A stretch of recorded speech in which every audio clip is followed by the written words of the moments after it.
Hi, எல்லாருக்கும் வணக்கம். வந்திருக்கும் ப்ரெஸ் நண்பர்களுக்கு வணக்கம்.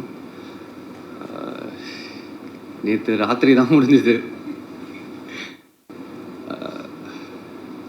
இப்போ ஃபஸ்ட்டு வந்து முரளி சார் அண்ட் நிதின் சாருக்கு ரொம்பவே நன்றி, என்னை நம்பி இந்த ஒரு வாய்ப்பு எனக்கு கொடுத்ததுக்கு. அண்ட் நான் எப்படி இந்த படத்துக்குள்ளே வந்தேன்னா, அருண் சார் வந்து ஃபஸ்ட்டு நான் நேரில் போய் மீட் பண்ணுறேன். மீட் பண்ணும்போது அவருக்கே பெருசாக நம்பிக்கை இல்லை. ஓகேவா வேண்டாமா, எடுக்கலாமா வேண்டாமான்ற ஒரு கன்ஃபியூஷனில் தான் இருந்தாங்க. ஏன்னா அந்தளவுக்கு இதுக்கு முன்னாடியும் நான் எதுவும் பண்ணலை, என்னை ப்ரூவ் பண்ணிக்கிறதுக்கான ஒரு சான்ஸும் எனக்கு கிடைக்கல. ஒரு வாய்ப்பை தேடி போயிட்டுருக்கிறப்போ எனக்கு ஒரு மிகப்பெரிய ஒரு வாய்ப்பாக வந்தது தான் இந்த ஹவுஸ் கீப்பிங் ப்ராஜெக்ட். இந்த ப்ராஜெக்டை நான் வந்ததும் என்ன நான் எப்படி மோல்ட் பண்ணிக்கிறது, ஏன்னா எல்லாம் டெய்லியுமே நான் கற்றுக்க வேண்டியதாக தான் இருந்துச்சு. இன்றைக்கும் நான் கற்றுட்டு தான் இருக்கேன். கொஞ்சம் கொஞ்சமாக கற்றுக்கிட்டு அந்த கேரக்டருக்கு என்னென்னலாம் ஹெல்ப்ஃபுல்லாக இருக்குமோ எல்லாத்தையும் பண்ணி என்னால் முடிஞ்ச ஒரு பெஸ்ட்டை நான் கொடுத்துருக்கேன். அண்ட் கூட நடித்தவங்க ஹரிபாஸ்கர் ப்ரோவாக இருக்கட்டும், அந்த செட்டு மாதிரியே இருக்காது, ரொம்பவே கம்ஃபர்டபுளாக. எல்லாருமே ஆல்மோஸ்ட் ஒரே ஏஜ் கேட்டகரின்றதால ஒரு காலேஜ் மாதிரி தான் இருந்துச்சு. லாஸ்ட்லியாக கூடயும் ஒர்க் பண்ணதில் வந்து உள்ளே சும்மா பிக் பாஸ் பற்றி பேசிகிட்டு இருந்தோம், உங்களை எக்ஸ்பீரியன்ஸ் எப்படி இருந்துச்சுன்ட்டு. கடைசியில் பார்த்தா 2 பேருமே பிக் பாஸ்குள்ளே வந்து ஹவுஸ் கீப்பிங்காக ப்ரொமோஷன் பண்ணுவாங்கன்ட்டு யாருமே எக்ஸ்பெக்ட் பண்ணிருக்க மாட்டாங்கன்னு நினைக்கிறேன். அண்ட் வேறு டைரக்ஷன் டீமுக்கு ரொம்ப நன்றி. ஹானஸ் ப்ரோவாக இருக்கட்டும், அஜய் சாராக இருக்கட்டும், கையெல்லாம் நடுங்குது.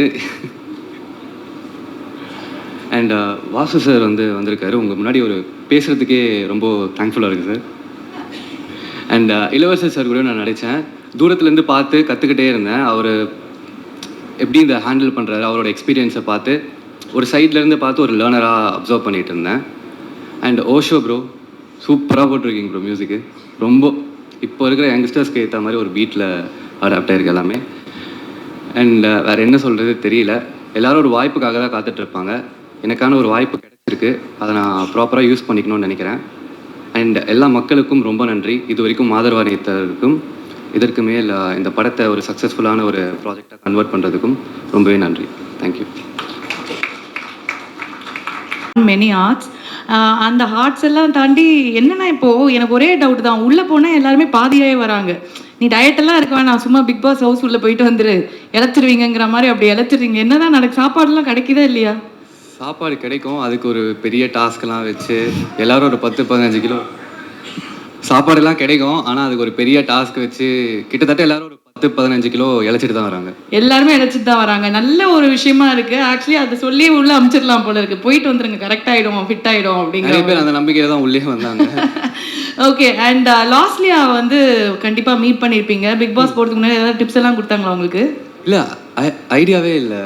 ஐடியாவுக்கும் தெரியாது, எனக்கும் தெரியாது. நாங்கள் படம் ப்ராஜெக்ட் பண்ணிகிட்டு இருக்கிறப்போ எனக்கும் ஐடியா இல்லை. அந்த முடிச்சுட்டு ஒரு பிரேக் இருந்தப்போ தான் லக்கிலி எனக்கு இந்த சான்ஸ் கிடைச்சது பிக் பாஸ்குள்ளே போகிறது. Okay. And the Bigg Boss house is different level. And லாஸ்ட்லியாக்கு அது ஒரு பெரிய ஹிட். கண்டிப்பாக இது உங்களுக்கு இன்னொரு இடத்துக்கு கொண்டு போகும் அப்படின்னு நாங்கள் நம்புகிறோம். கண்டிப்பாக. And very very happy talking to you and all the very best for you career. Thank you so much.